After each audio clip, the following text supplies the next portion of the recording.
6 hours a day. So that worries me that I could potentially myself be being harmed. But as a Student Government Association president, I'm worried for what we're expected to be in 10 years of 20,000 student enrollment, which really worries me because we're a pedestrian campus also. It doesn't take a rocket scientist. You could be riding by Valdosta at any time of day. The front lawn is liable to be filled with people, laying out, playing football, frisbee, walking to class, just doing things that college students do. And that worries me because nobody on our campus seems to know about this. And it's scary to know that everybody's just for this in the city of Valdosta. Nobody seems to get a perspective from an athletic trainer on our campus who, if anything, is so protective over our lives because if it's too hot one day, we go inside. What if I'm breathing in air that is polluted, that nobody knows about? Certainly they can't protect me from that. And by the time this thing goes off and it's here in Valdosta, how are you going to stop it? We're still going to play football. I see this thing from a different perspective. It's not about football with me, it's about life. I'm ready to live as long as some of the young faces that I'm seeing out here. So I'm worried about things from a different perspective. And I know from our student body, outside of race or gender, people are going to be concerned if they knew of the risk of this. I was speaking with Pastor Manning the other night. I think the thing that concerns me the most is the levels of CO2 that could possibly be emitted in the air.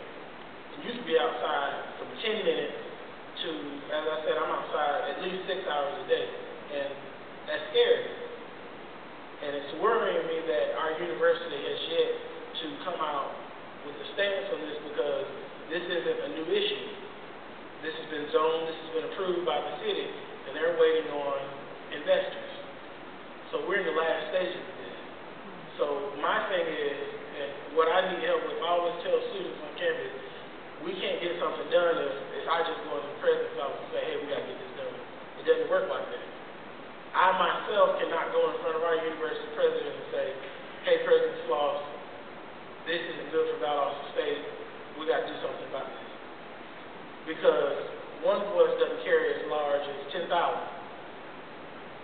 And even if myself and members sitting right out here decide to go visit with him, he'd have to listen to what we say. He'd have no other choice to. And I was telling some of our students the other day, listen, how would you feel if a smokestack came to Valdosta?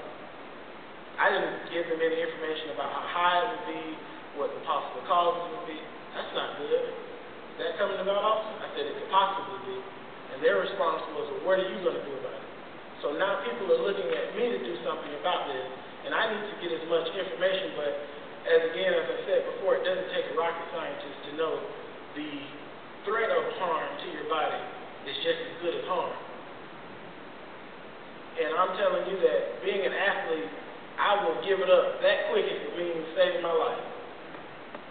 That's why when our coach is always talking about keep your head up when you go to hit somebody, don't duck your head so you won't break your neck and be paralyzed, I listen to that part of practice.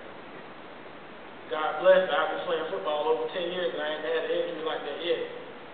So something as serious as this, I'm going to listen. And what I need from you all is please be diligent in following up with this issue because the city of Valdosta isn't all about Valdosta State, but it is growing to be a big part of it.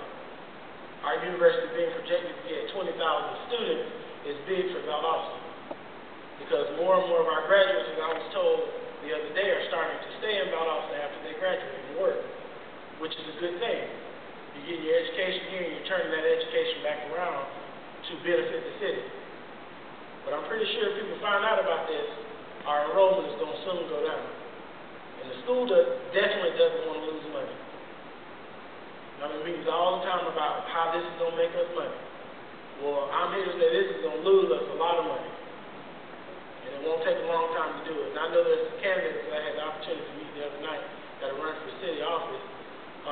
I guess I would like to pose a question as to what will immediately be done by this. Because this is something that, in my estimation, cannot wait. It has to be addressed now.